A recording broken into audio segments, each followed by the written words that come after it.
जसं सूरज आहे ना, सूरज पण खुल्ला आहे. मला वाटलेलंच तो खुलल्यानंतर गुलीगत धोका करणार.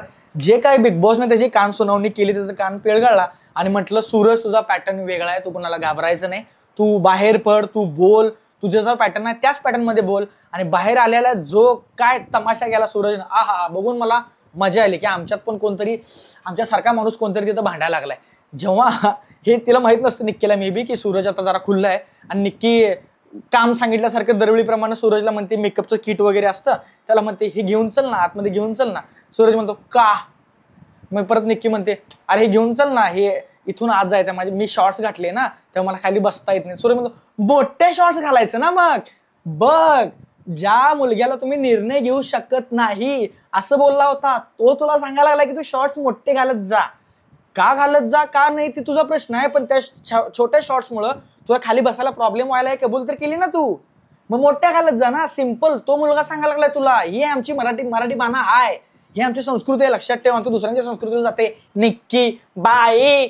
आणि ज्यावेळी सूरज तिला बोलत असतो की बाबा तुझं काम आहे, तू करायला पाहिजे, तेव्हा मग आमचा डीपी मध्ये येतो, बरोबर आहे सूरज, तुझं बरोबर आहे, प्रत्येकाचं काम प्रत्येकानेच करायला पाहिजे. तेव्हा मग डीपी जरा तिच्यावर हवी होते असं बघून मुद्दामून निक्की तिला इग्नोर करते, डीपीला इग्नोर करते आणि सूरजकडेच येते की तिला वाटतं की सूरज घेऊन जाईल, म्हणून ती अगदी हातात हात देण्यासारखं येते, घेऊन चल ना, घेऊन चल ना.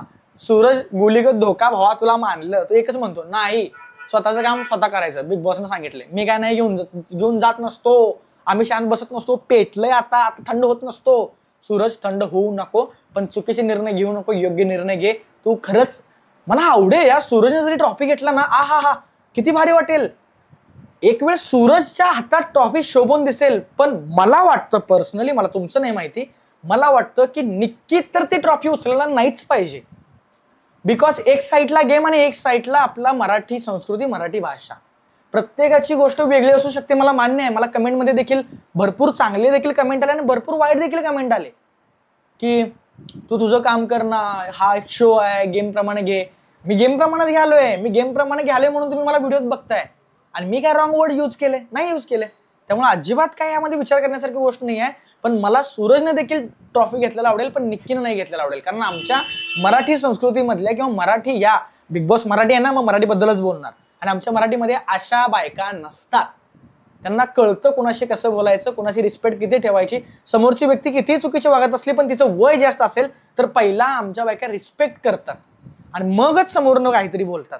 आमच्या साऱ्या बायका अशा नसतात की अरे ती कोण आहे समोरची, हे बघ तरी, तू काय काय बोलली, तिच्या चाटायला चाललाय तुम्ही, तिची अक्कल आहे का, हे कर ते कर, ही भाषा तुझी, तू आमच्यातली असू शकत नाही असं मला वाटतं.